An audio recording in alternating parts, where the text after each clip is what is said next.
There are many assaults on conservative talk radio right now. Some of them by minority interests. Hispanic groups are charging now that conservative talk radio is hate radio. I find it interesting that these groups always say they favor free speech, then they use the word but in there. So be careful whenever you hear the word but when it is in the same sentence with free speech.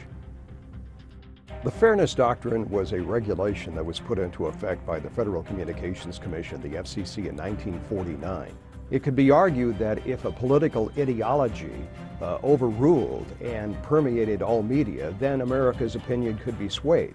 What the Fairness Doctrine required specifically was for broadcasters to seek the other side, to seek another opinion, to seek a balance to whatever point was made at that time. We all had to go out and do this, and the fear there was that if we didn't, we could get turned into the FCC, fined, and potentially even lose a license. The result of that regulation was we avoided controversy. We didn't go near it. And so talk radio, even television, was frankly very boring back then. Looking great, kid. I feel great. The president has said at least on 2 occasions he doesn't favor the Fairness Doctrine. However, he has said that he very much is in favor of diversity of programming on the airwaves and localism. I would not be paranoid if Nancy Pelosi, our House Speaker, would allow a vote on the Broadcaster Freedom Act.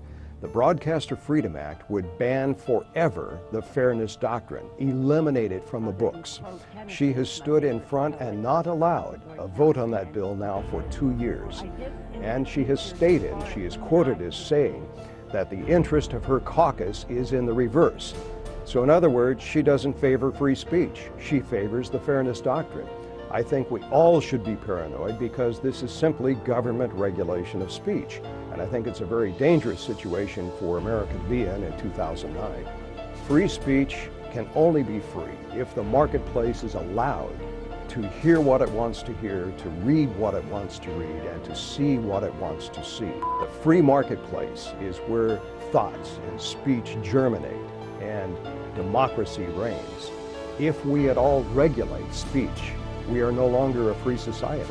And this is a very dangerous situation. That's the beginning of tyranny in America.